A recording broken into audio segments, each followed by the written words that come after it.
3, 2, 1. Hi, everyone, and welcome to another episode of Failure Friday, where we talk to friends, family, business owners, clients, and sometimes complete strangers just about how failure has shaped them into better versions of themselves, more successful versions of themselves, however you want to measure that. And we hope to get something from these stories, something that will give back to the community that's maybe in the same situation, going down the same path, or maybe just stuck in a rut. And maybe their experience will give back to that group of people so they help them overcome these situations. And today we have a very good friend of mine, business owner of Rise and Grimes, a training facility. They focus a lot on professional athletes, but I go there, so clearly I'm not in peak performance shape.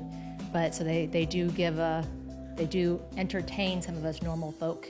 But Jason Smith is here. I call him Jay. He wanted me to introduce him as Shithead, so we will.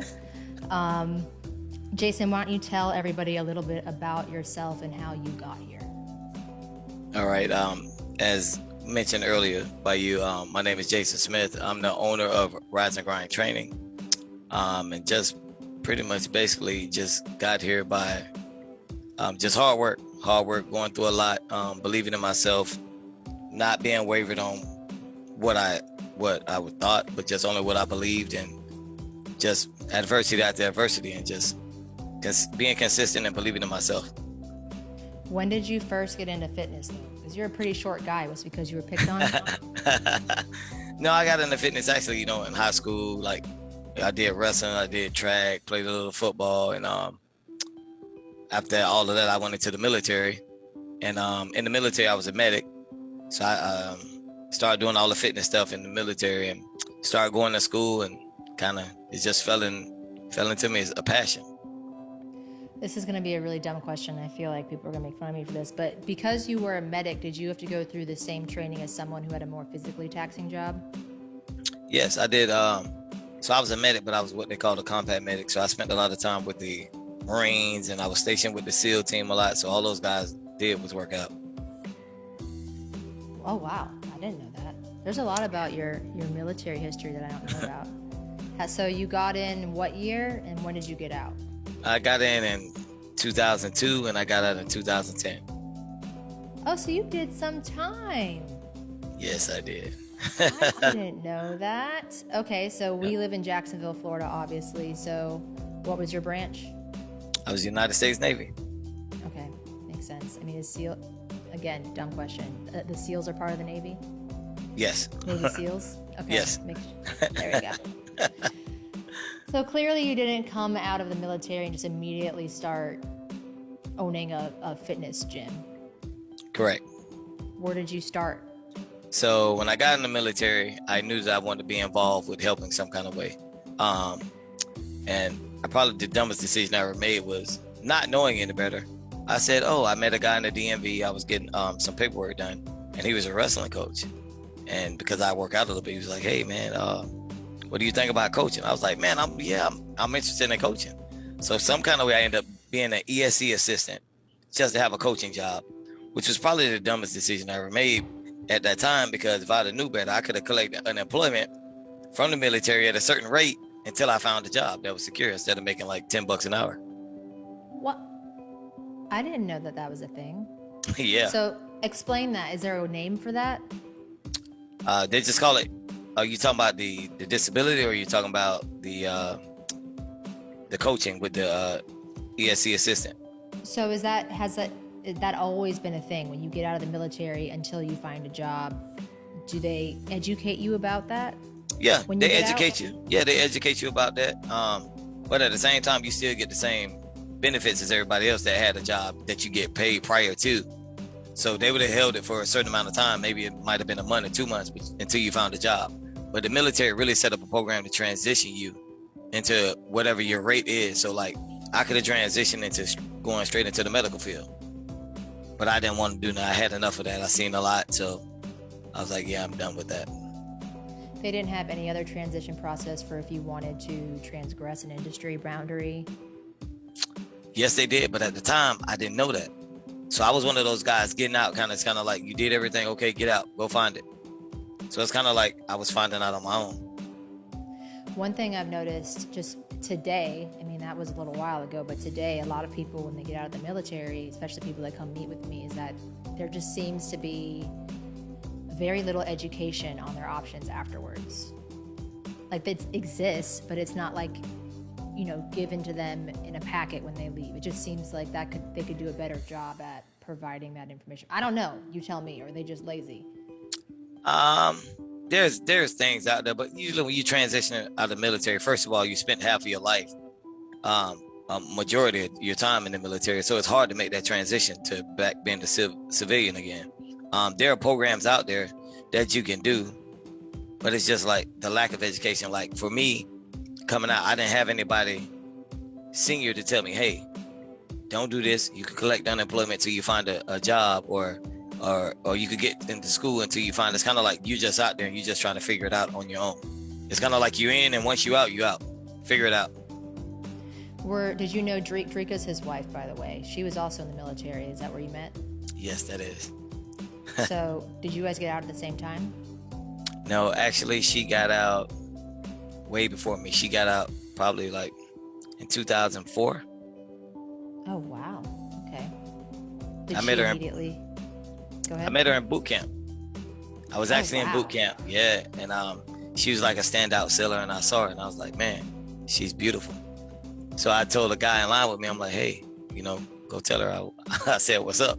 So at the time, well, I couldn't get out of line. I'm in the military. I got to see information, right? And I'm short, so I'm in the back. You know what I mean? So I know you love short jokes, but anyway, so he goes tell her. Long story short, didn't see her for a while. Graduation came. So say they graduated on a Thursday. I wasn't leaving to my duty station for another couple of days. And I ended up running to her again at the next and I talked to her. It was like, we was going to exchange numbers. And, you know, we hung out that day, and I was like, I'll see you again, you know? So they had cell phones back then? Oh my God, are you really doing that? Stop being like that. Yeah, they had cell phones. So, but I didn't have one because I was in boot camp. So we exchanged numbers, but I didn't see her. I went to my A school and duty station. So it's probably about a year and a half. I hadn't seen Drake, and I got stationed here at NES Jacks. And remember we was out on a cruise on the JFK, and I was working out in the rain, and it was time for us to go get lunch, what they call chow. So the guy was like, come on. So we get down there, and he was like, bro, it's this pretty girl right here. And I'm just like, bro, I don't care about no girl. Like, you know what I mean? And it was like a slow-mo movie, man. I'm telling you, she was doing something, talking to her friends, and she kind of just looked back. And when she looked back, it was like, oh my God. Like, what a coincidence. So I saw her, I spoke to her, and I just said hi. So I didn't push up on her or anything. So it was like 4 days I kept telling the guys, like, man, I'm gonna say something to her. And then you know how it worked. I'd never seen her on that boat. I had been out there probably 3 months. From that day I saw her every day. And I finally, yeah. So finally, you know I was why like, you saw her?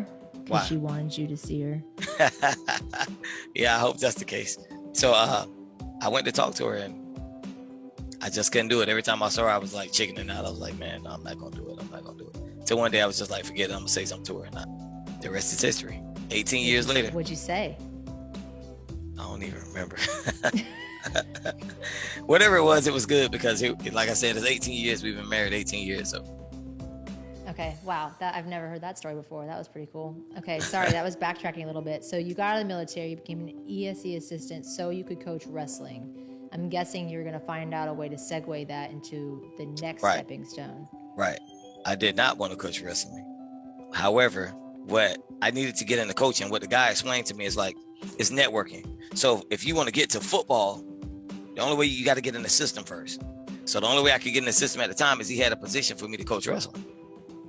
Right? So once you get into the Clay County system, I started coaching wrestling as a coach. That allowed me, because you get a coaching certificate, you coach any sport. It's not like you have to have a coaching certificate for softball, volleyball, or wrestling. Just one coaching certificate. So I did that, and once I became a wrestling coach, that opened up the doors for me to be able to coach anywhere.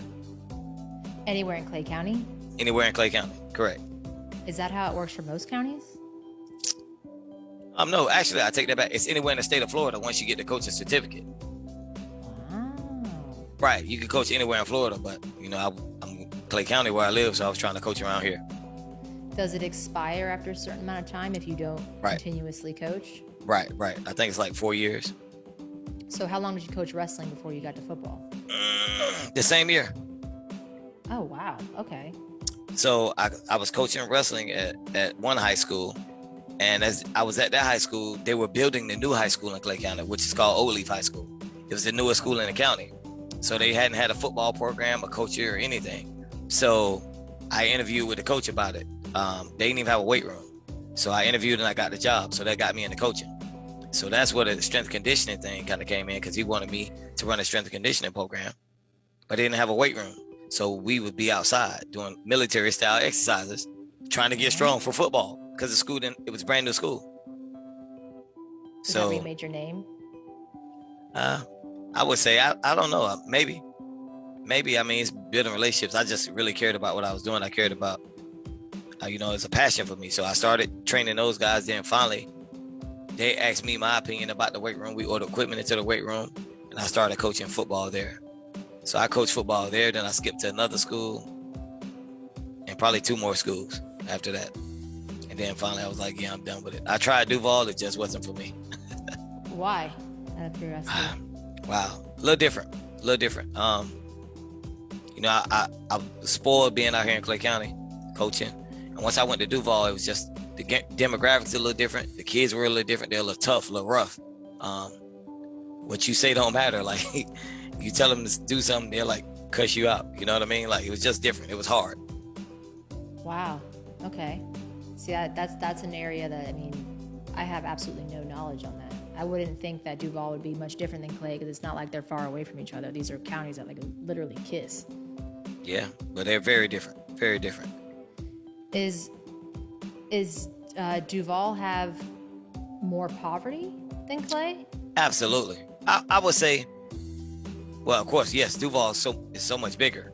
Okay. But yeah, when you think about the school, so here go a prime example. In Clay County, right? Clay County, there's only maybe, I'm just roughly shooting here, 6 high schools in Clay County. You're talking about from Keystone Heights all the way to Orange Park.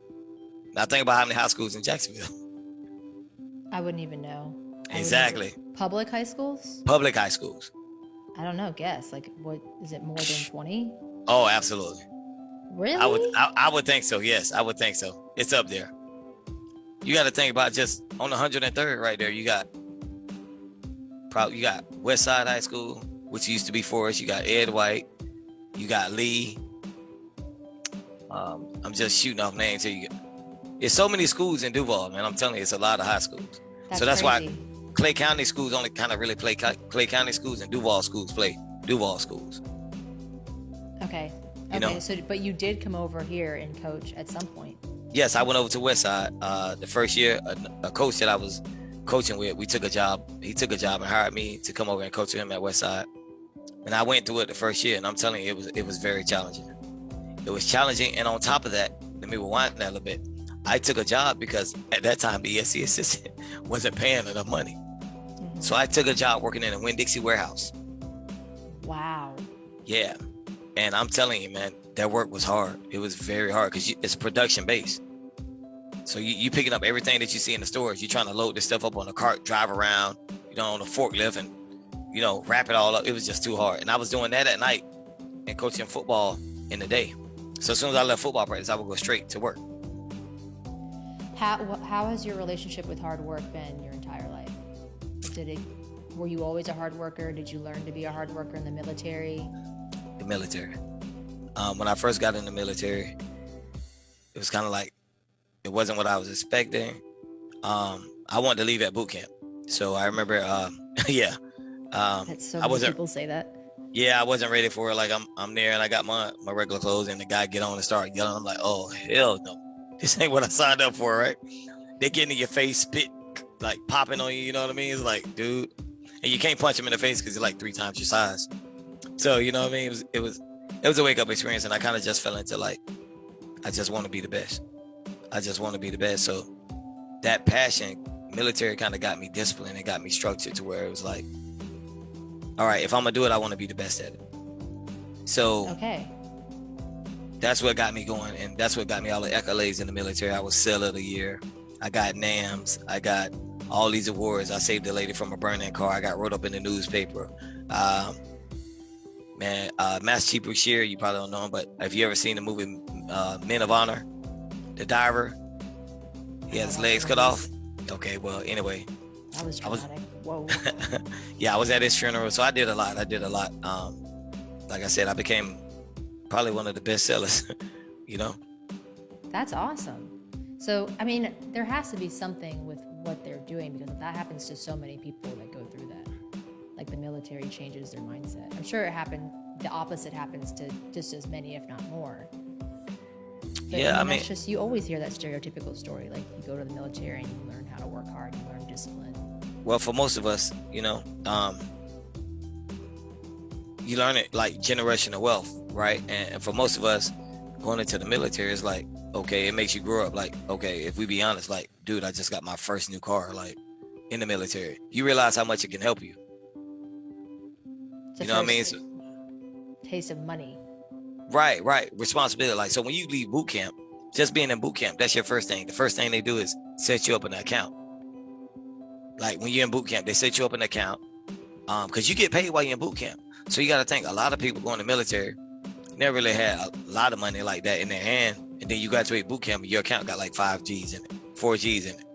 You know what I mean? Like, wow, because you don't get to touch it. They feed you, so you don't have to spend the money. They doing everything in boot camp. So that's the first real bulk of money you had. So you got a lot of people that are like, okay, I can do this, and then you got a lot of people their first taste. Right. Of having that. That's really cool. I've never looked at it like that. Like people go, they're taken care of, so they're not thinking about money, and they get out and there's money there. Like it depends on your life, right? And it depends on your lifestyle. Like for me, that was my first account ever. I never had a banking account. Whoa, that's crazy. What? Yeah. But I imagine that is alluring at first, but eventually for a lot of people, it probably starts to feel like a trap, right? Because you get used to that security. And that's so where leave. That's where the disconnect, where people stay for life, right? Because they get comfortable. A lot of people get comfortable, and they do that for life. And then when they get out the military, it's like, wow, I'm retired, but what do I really want to do? You know, and I think that, yeah, it's the security, and it's the thing about being comfortable. And some people have things that make them get out. Deployments, your family. Because there's a lot of times that you might have to deploy and leave your family there. And you're gone away from your family for a year or 6 months, you know? So that's big.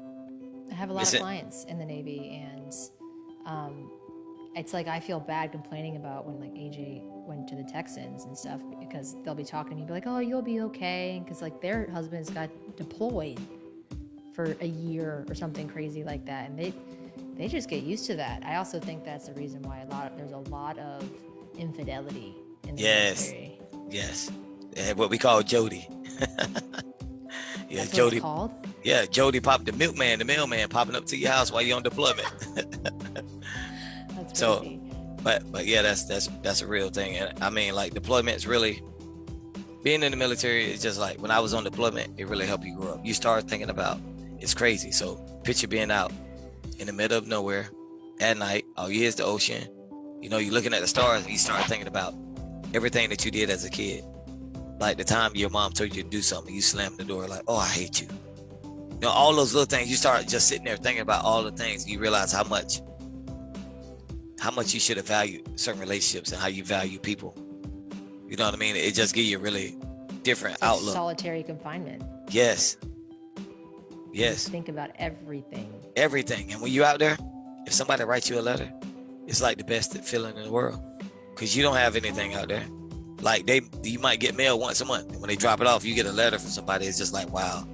Someone cared enough about me to write. Somebody cared about me to write a letter, right? So picture you in this everyday situation. If you take time out to write somebody a letter, you know what I mean? That's why it's so big that when you see how they talk about people writing letters to the vets and stuff like that, just to make them feel important, man, because you never know what people are going through. You know, you be out there and your wife been messing around on you, you found out, okay, they ain't gonna turn the boat around and bring you home.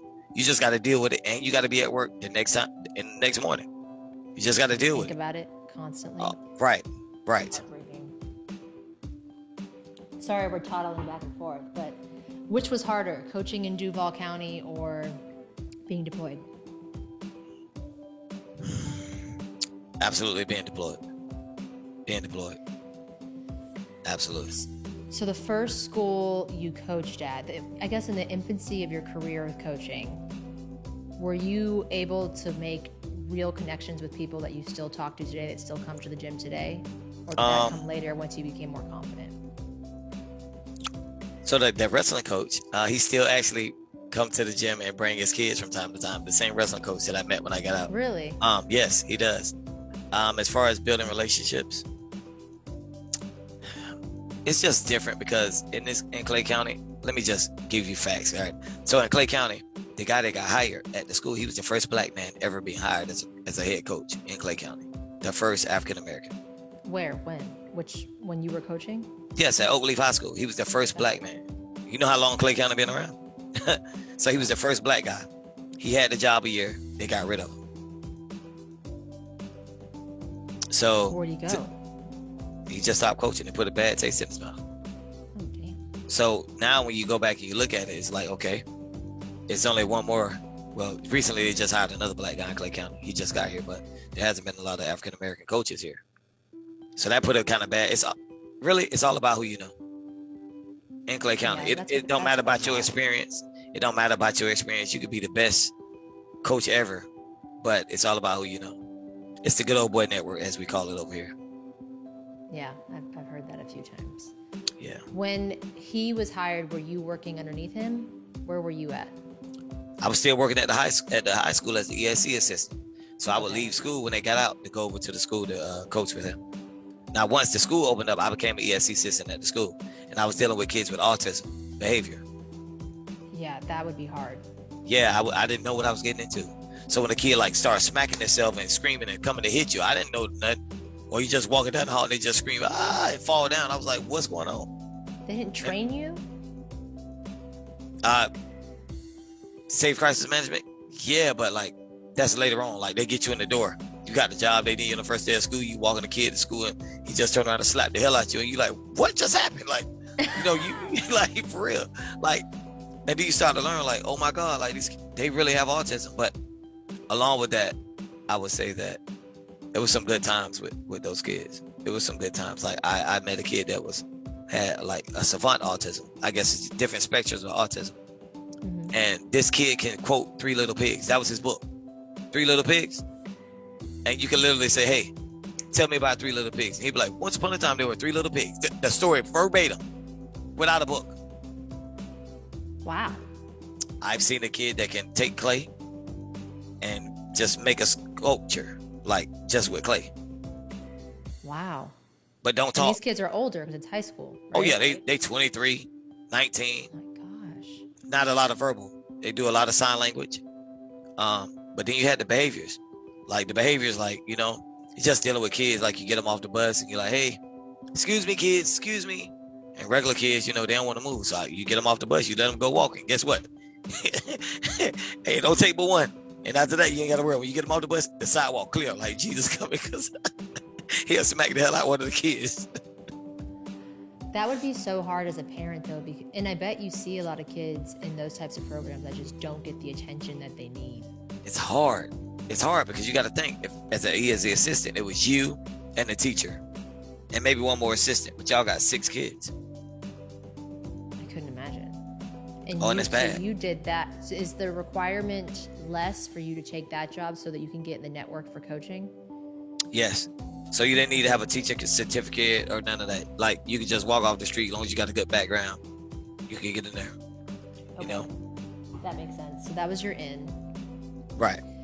How did you make the transition? I mean, this is a huge gap here, right? You're a high school, you're an ESC assistant, you're coaching wrestling, then now you're making your way to football, you're going from school to school. What was the milestone you reached to where you were confident enough to leave and go start your own gym?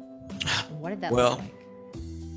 Well, that came with a lot of adversity. I never forget the story about that was, so I went to school, I had got my degree and all this stuff by this time. And I was doing internships around a lot of gyms. I'm not going to call names. about gyms, but I seen some good things, and I seen some things like, wow, if I did it, I would do it different. Of course, you take the good and you leave the bad. Mm-hmm. And I never forget, like, I was just, a kid asked me one day, he said, hey, this at the school in Duval, Coach, can you show me some speed and agility drills? And I'm like, yeah. So I went to the dollar store and bought some hula hoops from the dollar store, like 10 hula hoops, and laid them on the ground. And we started doing speed and agility drills through there. So he was like, hey, can you record me? Don't laugh, because you're going to say I'm old. I'm like, yeah, I record them. So I record them. I used them as teaching purposes. Hey, you took a false step here. Hey, don't do that. See how you lean in this way. So once he got it down, I was recording him. He put it on Twitter. At the time, I didn't know about Twitter. Okay. So 2 days later, I started getting the guy like, hey, can I come get some work? I'm like, sure. The guy played for the Minnesota Vikings at the time. Then the next day, somebody he knew that played for the Seattle Seahawks wanted to come train. And I still got these same hula hoops. So I'm doing speed and agility training with these hula hoops. And now keep in mind, I'm still trying to find my way. I'm doing internships at different gyms. And I think that's one of the things that benefited me, because going at all these different gyms, I even went to gyms that were all like Christ. Like the gym, all they played was church music. What? I have never. That's kind of dope. Yeah. Where's that at? That's Temple Builders here in Jacksonville. You ever heard of the Potter's House? No. Potter's House, the restaurant? You so greedy. No, I'm talking about. Okay, yeah, the restaurant is there. The restaurant is called a Soul Food Bistro, but the actual Potter's House has a mall, has a movie theater, has all the stuff in it. But they have their own gym called Temple Builders. I did not know this. And I was doing my internship there, and one of my internships there, and it was cool because you got to see the older population, all the older people that come in. That's where. So when you think about building a gym, so you think about liability and everything else.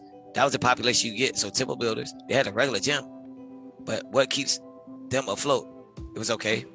Well, they got silver sneakers, right? So think about that. With silver sneakers, you never have to worry about getting a payment from anybody, because their insurance is going to pay them, because they rather prevent them from getting sick, or, right? So insurance pay for that every day.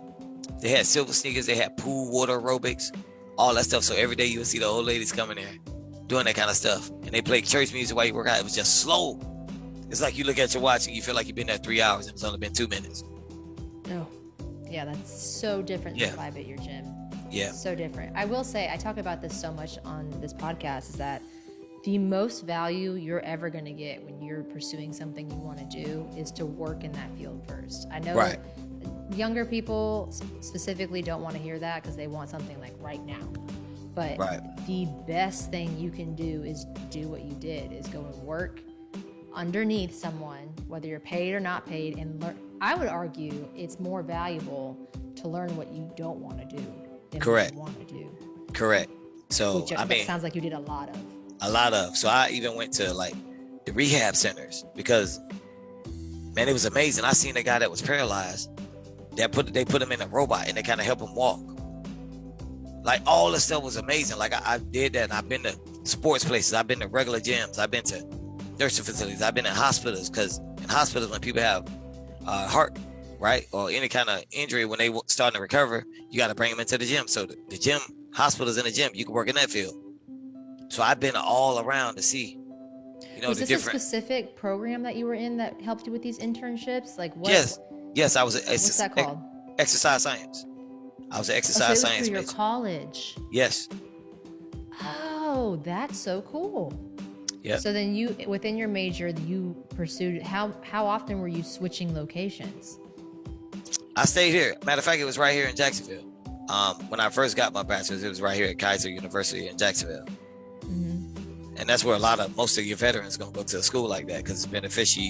You go in from 9 to 1 and it's hands-on. So yeah, it was right here in Jacksonville. So I didn't have to switch locations.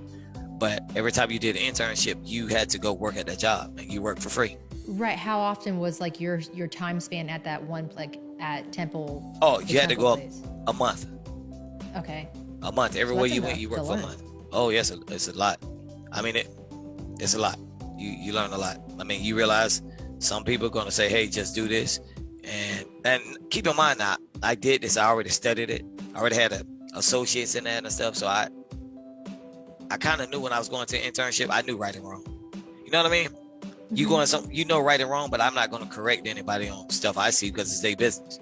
I'm just going to follow the line. There's nothing compared to getting your hands dirty, though. Right, like, right. You can study. I mean, I majored in economics and finance in college, and I can tell you for a fact, you do not use 90% of that shit. Correct. But you have to go out there and learn it. Like, you can't put a price on that. Yeah, you're right. So how long did you do that? What was the pivotal moment, the milestone you reached where you're like, Drika, I'm ready? Like I said, so how back old to were you? Wow. Probably, I don't know my age when it happened, but it was years ago. But you don't remember every detail about that moment? That would have been terrifying. No, but you got to realize I spent half of my early years in the military. So that time just flew by to me. Like, I was still trying to find myself. So when I did the schooling and did all that, at the same time I was doing schooling, let me rewind you, at the same time I was doing schooling, I was still working in the school. And now I was doing weightlifting. I was a weightlifting coach in the school. So I was doing football, track, and weightlifting. Oh, wow. So I was at the same school. So I was able to apply everything that I was learning and knew I was already applying it to the kids then. And I was, you know what I mean? So long story short, we was, those same guys were working out with me, and we all went into Bailey's one day. And we in Bailey's working out. Well, somebody spotted me that knew I had a degree in the field. Now, keep in mind, I'm just working with them, but you know, some people are just jerks. So I'm working out with these, it's probably like 8 of us. And I'm actually working out with the guys, and they come up to me like, hey, you can't be in here training people. Like, you can't be training. I'm like, I'm not training, I'm working out with them. No. So they made a big deal about it. So the players at the time, matter of fact, your husband playing with one of the guys that was training with us right now, but they put up a big stink like, dude, we'll take our membership away from here. We don't have to train here, like blah, blah, blah. And I remember walking out of there, and I looked at the building, and one of the guys say, don't worry about it. You're going to own this building one day. And that was one of the moments I remember taking a ride home. That lit a fire in me, because when you tell me no, it give me a drive. Like, that lit a fire in me. So in the midst of that, I left. I was looking at buildings. I started pricing buildings. I never knew how much a square foot building was and all this stuff. So I got really discouraged. I was like, yeah, this ain't working.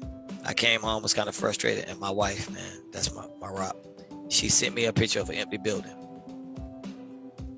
And when she sent me the picture of the empty building, that's what sparked the vision of Rise and Grind. So she sent me, She just sent me a picture of a building. It was just a random building she saw that was empty. Okay, on like the way home. Like, this Right. would work. Right. So I started pricing, getting discouraged. And one of the things is, I always hear that you can have 1,000 no's, but you only need one yes. Mm-hmm. There was this old raggedy place, a tire place, and it was like an empty building. So I went and asked the guy, can I have the building? He was like, no. I'm like, okay, cool, whatever. You know, but I wasn't gonna take no for an answer. So I went back a couple of times till finally he was like, dude, okay, right? They charged me out the butt for the building. I opened it up. I'm talking about it's rats, it's mice. And when you open up the back garage, they got tires all over the place, because it was the place that I was getting it from was a tire place. So I went in there, me and my wife sweeping, cleaning. That's where Rise and Grind started at. Sweeping, cleaning, putting up sheetrock, painting, putting in the real work. And it started there. You know, I started, doing that. And at the time, I was generating enough. You're trying to get your name out there. I wasn't generating enough income to be able to pay for that little spot. So I started doing substitute teaching while I was doing it. Because at the time when I started, you would work only in the afternoon because kids are out of school. So I had like 3 or 4 kids when I started there. The kids that I was training in Duval didn't have cars to drive over here, So I started doing that, and it was that. And we started there. We started growing a little bit, small, and at the time I was still in school, and I remember this is another pivotal moment to me. I remember being in class one day, and this dude got a better grade than me on one of the tests, and I thought I did better than I did. I probably got like a B or a C plus or something. But anyway, the guy got a great grade, and him and the professor was laughing about it. They thought it was funny, and I was actually really pissed off, Kendall. Like, I was really pissed off. You know what I mean? You studied because you worked for that grade? Yeah. I mean, I studied, but it was me being in my feelings a little bit. I felt like like as an instructor, you shouldn't have been like in cahoots with the guy, like making the joke about it. So I was like, okay. So I was so pissed. I remember telling him, that's okay, because I'm gonna be the student that came out this classroom that's gonna be a multi-millionaire, and the guy that you're gonna want to come back and be like, oh, this guy came out of this class, da da da da. Right? So hold on to that. So let's fast forward back, rewind back to Rise and Grind. So I'm still working at the little gym I just opened. I'm doing okay. And I'm in Publix with my wife one day. And now, since I got that gym, those guys still mess with me. Remember I told you the same little guys that I had, the little NFL guys? I went in Publix and I told my wife, I said, man, I just need me a Jaguar. I said, I need me a big time Jaguar. And she's like, yeah. I'm like, yeah. And this when I start knowing how you could speak stuff in existence. There had to be like a Wednesday. That following Monday, do you know who I had the pleasure of training? Who? Jalen Ramsey. Showed up to freaking Rise and Grind. He was my first actual Jaguar player to train at Rise and Grind. How did he hear about you? So remember when I was coached at the high school in Oakleaf? I think one of the kids is kind of like his like good friends with him, or like his something in his tree. I don't know if he's like not his agent, but his brother is Jalen's agent or something like that. Or, you know what I mean? Like he worked with some him. loose connection like that. Yeah. Right. So he ended up bringing him to my gym to train. That's really cool. I didn't know crazy. That's how you got in with all the guys. No, that's not. Hold up. It gets better. It gets better. So I'm working in this Rise and Grind. I trained Jalen. It was cool, you know. Never put it on social media. Never did anything like that because I'm like, yo, it's cool. It was a good experience. And I also, out of respect, I know his dad trained him all his life. And I'm not going to take credit for nobody that ain't really grinding with me like that. You know what I mean? Mm-hmm. So, long story short, I moved to the next building, which is where I met you at. Me and my wife go to... Wait, so I didn't even meet you at the bottom? Nope. You met me in the middle. We still on that journey. So yeah, you met me at the bottom because we still on the journey. But when we moved into the second building, me and my wife go to the Martin Lawrence comedy show, and don't know much about Jaguars because I didn't watch Jaguars. Like I didn't watch football like that. Not Jaguars anyway. And we stand in line, but I do notice I was a big Miami fan. I see Calais Campbell walking by. So I tell my wife, yo, that dude play for the Jaguars. She's like, hey, give him a card. I'm like, no. She's like, go tell him. I'm like, bro, listen, I'm not gonna run up on nobody at no comedy show, blah, blah, blah. I'm gonna give you chill bumps. So I told her, I said, if it's meant for me to find me, they'll find me. He was with this guy. This guy that was with it had curly hair. You know this guy very well. So we sitting inside the comedy show. We get into the comedy show. We're sitting on the road. Everybody's sitting on the floor. I guess we were by the area where the people on the floor can walk out to get drinks. They come walking right by. She's like, go, give him a card. I'm like, no. If it's meant for them to find me, they'll find me. Left it alone. Fast forward, a couple weeks later, I get a call from a guy agent. He wanted to come in and do some free sessions. The guy shows up to do the sessions. I'm like, whoa, this can't be real. That's how Smoot came about. Smoot was the guy with Calais Campbell that I saw at the comedy show. Oh, that's so funny. I was at that comedy show, by the way. Right. So Smoot was with Calais. Well, I was there too. Like, their wives were there. Right. So fast forward. That's crazy. Right? That's crazy how all that came about. So then he came in and we started training. And he played a big role in this because I guess at the time, he was kind of shaky in his career and he took a chance to train with me. You know what I mean? Like, and I'm forever grateful for that because you have somebody that believe in you. When they at the end of theirs, like they don't know where they're gonna end up next year, how they gonna feed their family.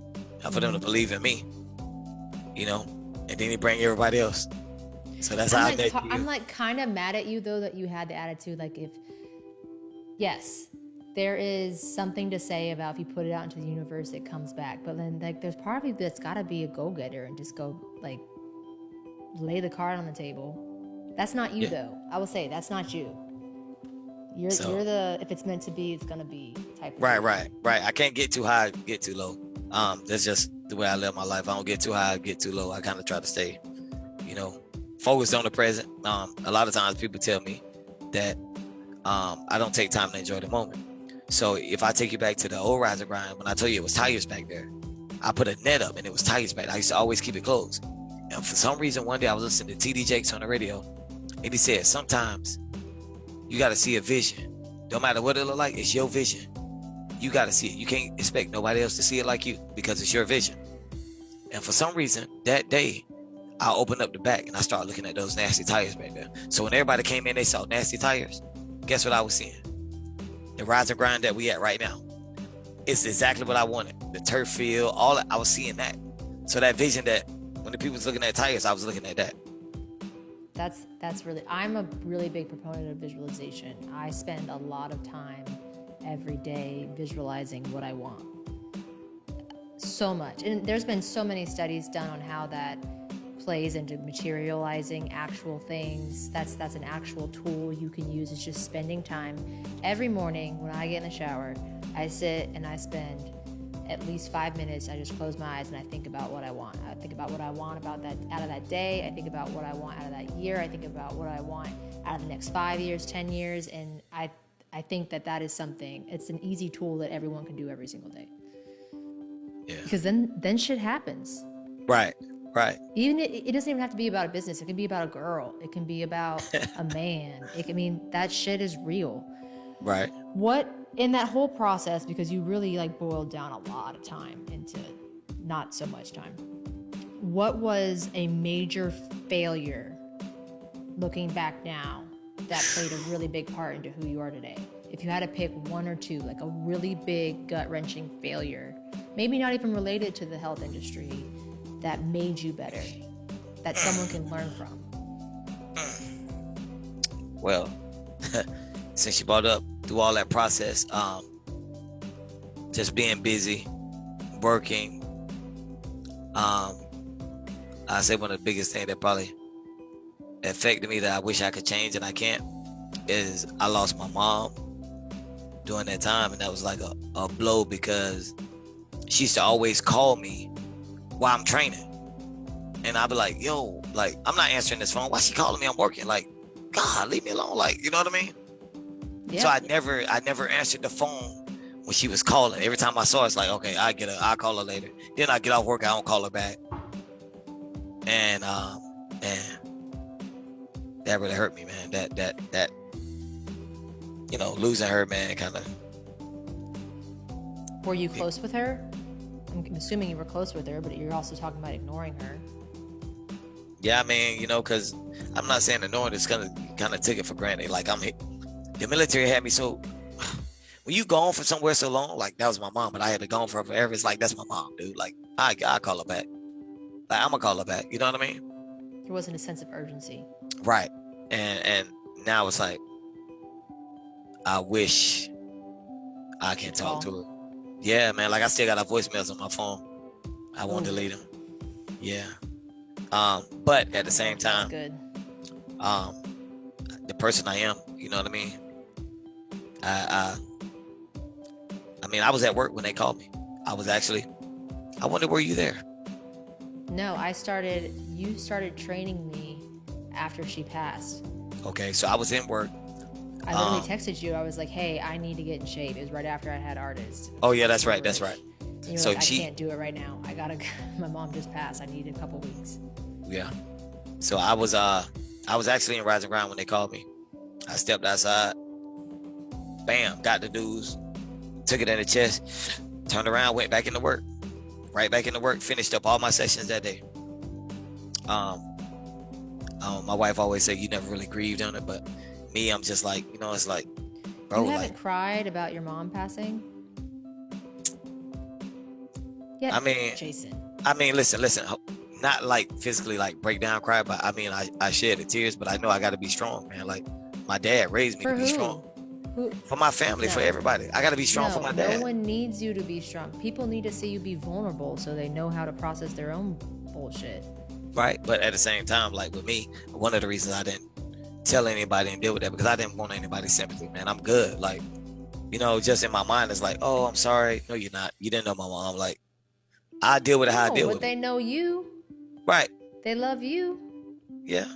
But I dealt with it. That's how I deal with things. Everybody deal with things different. So I dealt with it, and it was like a gut wrenching blow. And like, I'm telling you, that was like a Wednesday.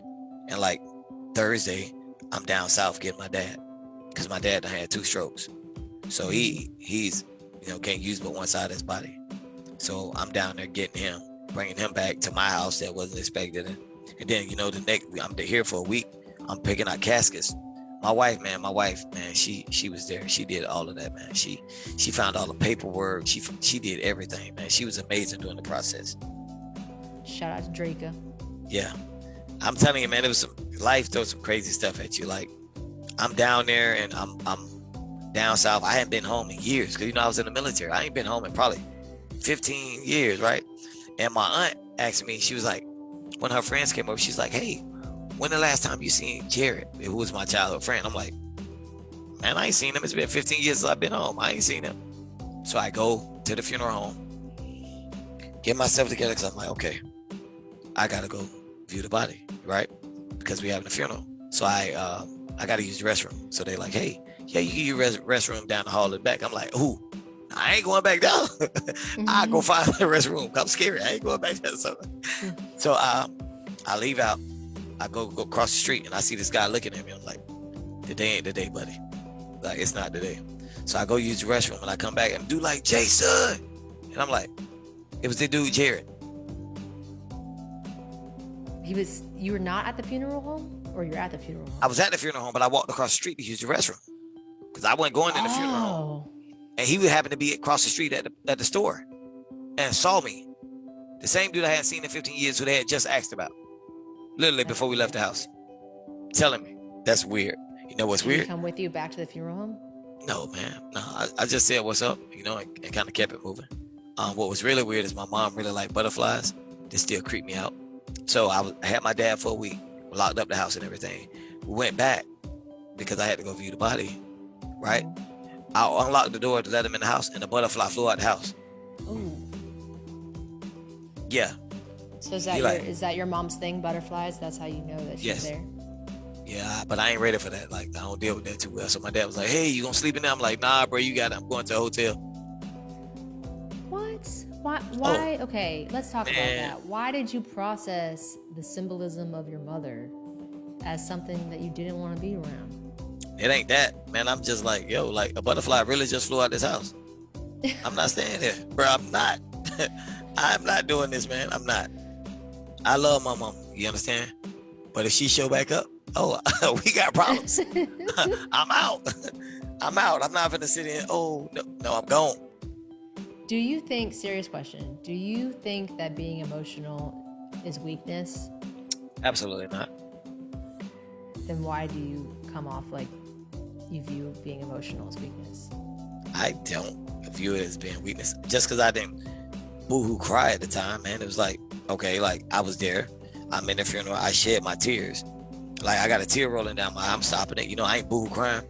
And I look next to me and my daughter's crying. My wife crying. The other daughter crying. I'm like, yo, tighten up.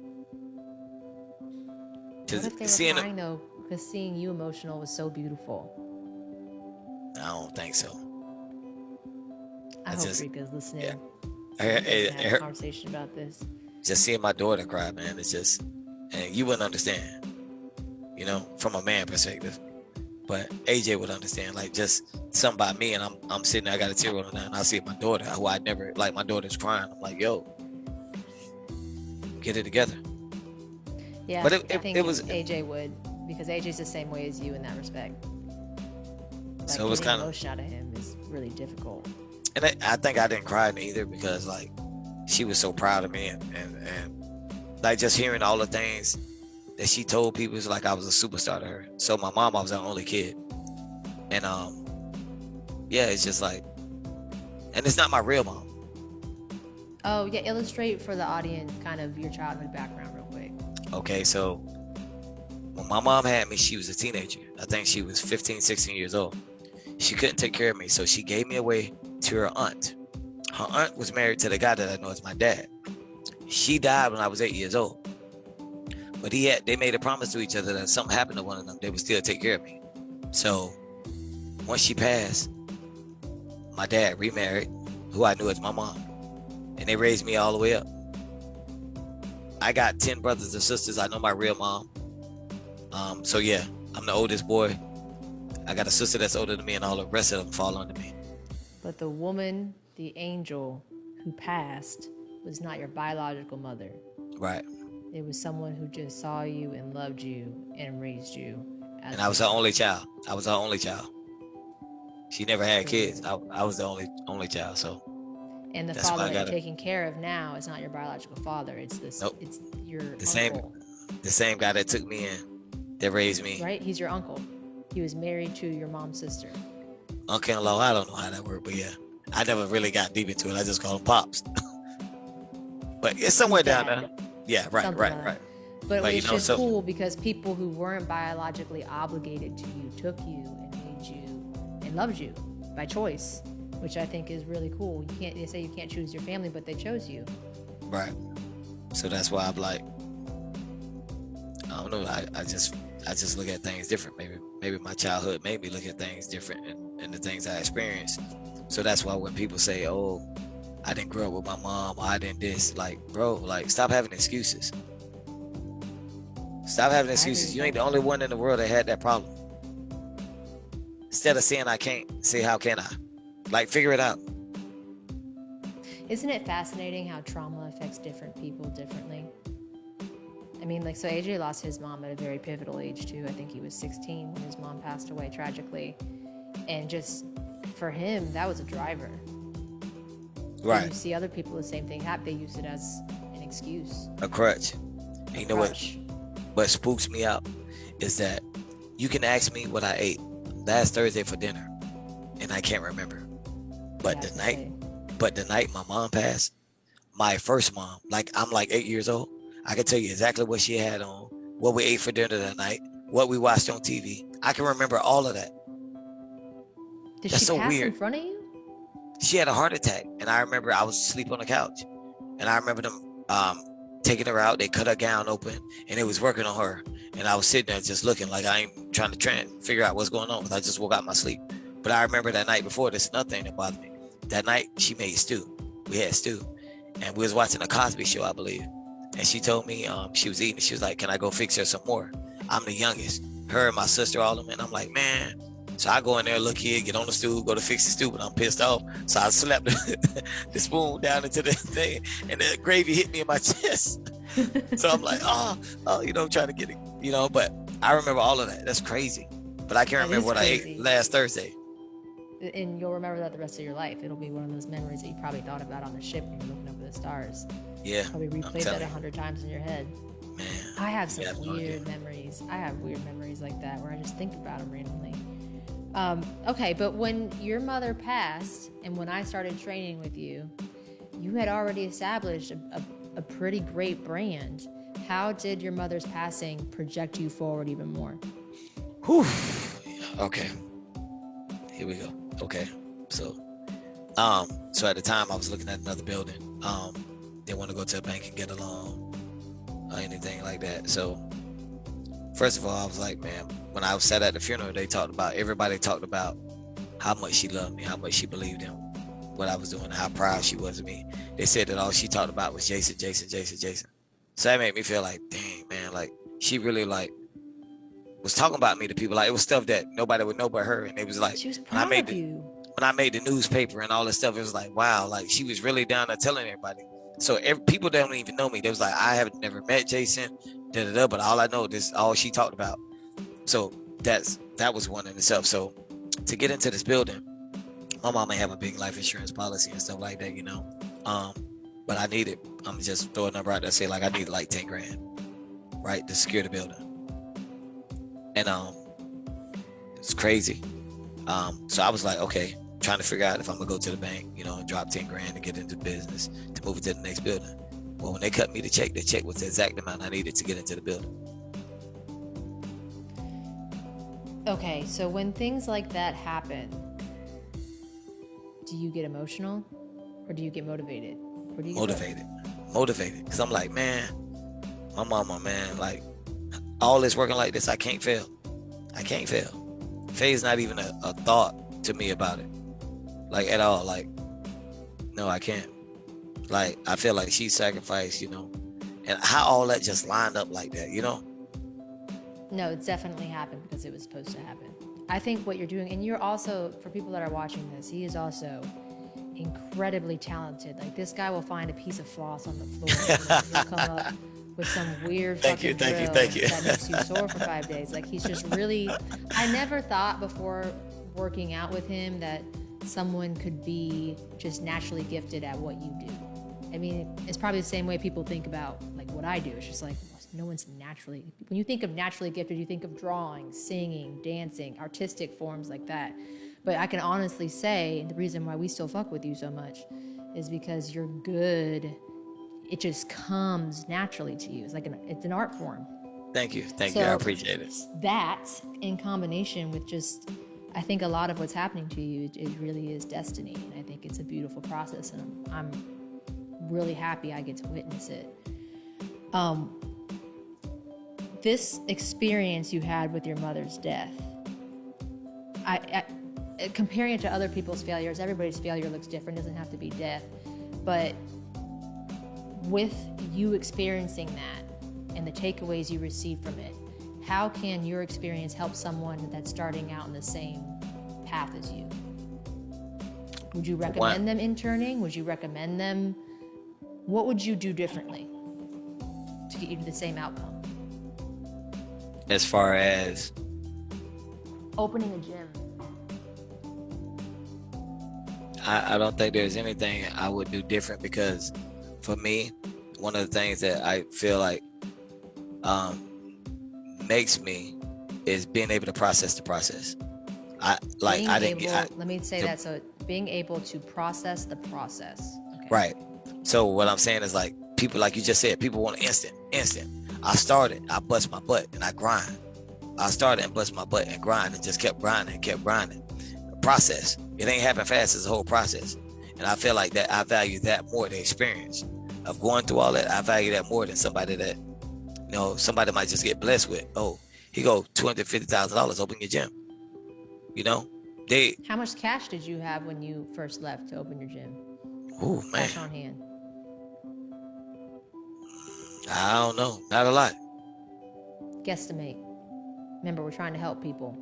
Okay. I don't know. Maybe like 15,000. Okay. That's something that people can work towards, a security net to give them kind of the, all right, if he can do it, this is what it took. But I also feel too, in my experiences, I gave a lot to give a lot. I'm a giver.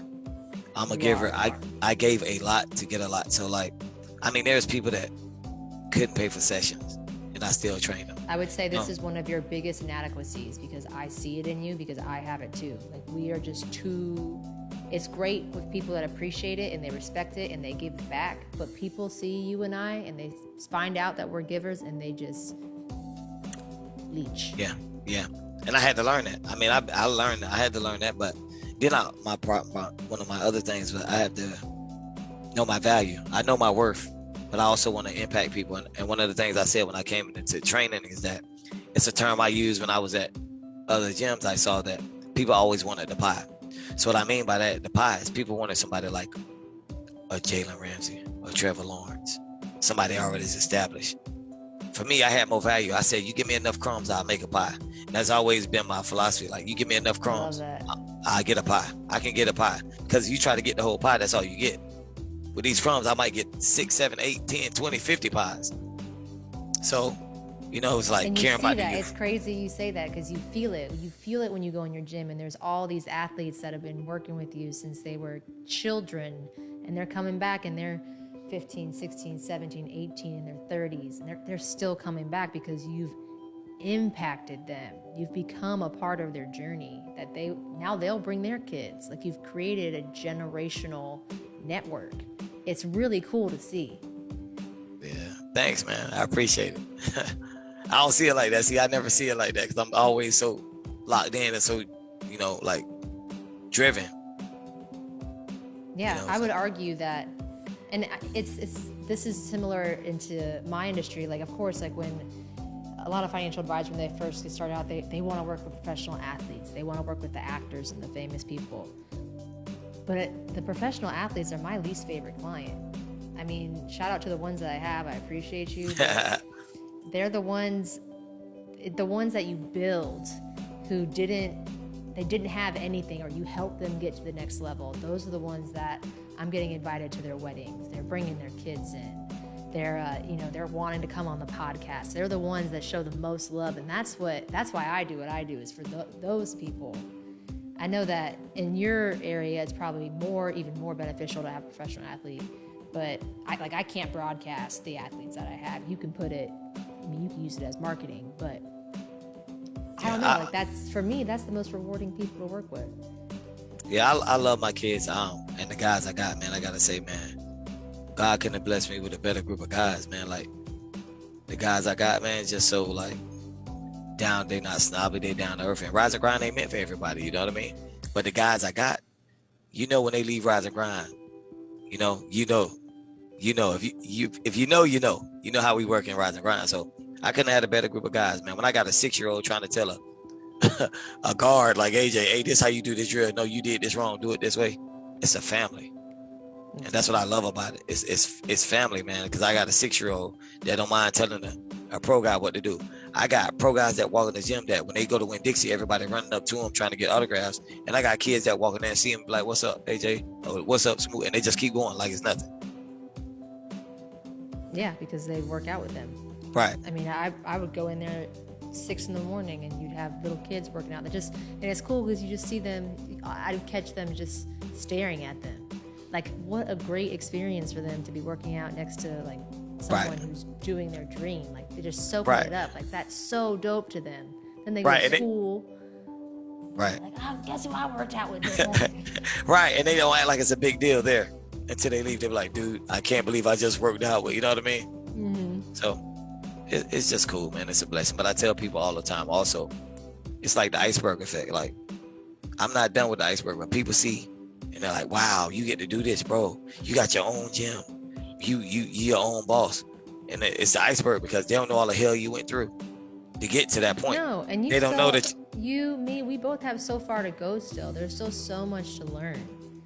Right. So, like, when people compliment you, I think you and I both need to get better at taking compliments, because we do put in a lot of work to be successful at what we do. But we both recognize that there's still more work to do. But I agree with what you said earlier. Like, it's hard. For me, I have a fear of complacency. As soon as I get comfortable, I get uncomfortable. So I'm like, okay, I got to put more on my plate. I got to do something that makes me uncomfortable, because if I'm getting comfortable, that means I'm not going to grow. Correct. I see that same type of fire in you. Correct. I say that all the time. Like, man, like, at one point I was like, yo, I ain't been working out, and like, I'm trying to train everybody else. I got to find time to get myself right, because I'm being false. Like, I'm working everybody else out all day long from 5 a.m. to 7 p.m, but I ain't doing nothing myself. No excuses. Find a way. Okay, that means, okay, your first client at 5. Well, you better get up at 3:30. Find a way to get it done. You know, got to find a way. No, I don't know. I'm not getting up at 3:30. We will be here you're coming tomorrow morning here, right? Yes, ma'am. Yeah. All right. I gotta make sure I sleep in my outfit. So the failure, I'm confused on how you would say, circle back, bring into full circle how your mother's death felt like a failure. What about that made you feel like a failure? Just because you weren't present in her last days? I wasn't present enough. I was removed. My mom stayed 5 hours away. I might have went down there, on a Thanksgiving. You know, every 2 years or something. It's my freaking parents. I should have been going down there all the time to see them. She used to beg me, hey, when you come home? But I was so goal-driven and so focused on what I was doing, I never took the time to even just go home and, and see her or hang out with them. You know what I mean? And, like, to me, it's just like, damn, like, how did her death change that? I pick up the phone now. When people call me, I pick up the phone. And I try to tell other people, like, listen, you only got one mom. You need to appreciate your mom.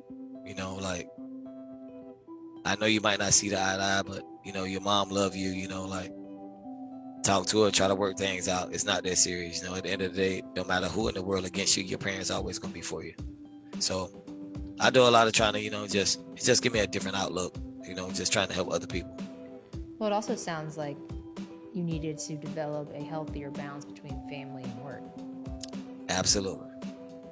Absolutely. That's what I mean. I pick up the phone. Like, I'm picking up the phone. Somebody called me, I'm picking up the phone. Like, I just regret not picking up the phone, not talking to her. You know, like, I don't know. It sucked. It just sucked. And, she was so much younger than my dad. Like, everybody was like, yo, they thought my dad would go first. You know what I mean? Like, this dude had 2 strokes. Thought you had time. Yeah, he had 2 strokes. He like probably 12 years older than my mom. Oh my gosh. Yeah, he done had 2 strokes and everything. And she went out and he's still ticking. He is still ticking. Yeah, his mom 96. I get some good. No, she's not. Yeah, my grandma 96, so my dad may be around for a while. That's crazy. Yeah. There's a lot more dad stories in the morning. Give me some adjectives. Give me adjectives of how you would describe yourself now as the business owner, as the husband, as the father, as the son. How would I describe myself? That's a good one.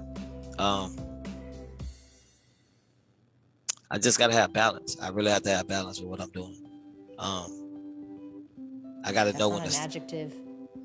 What are you looking for? What are you asking me? I need you to describe yourself using words, not sentences. I am driven. I'm driven. I'm focused. Man.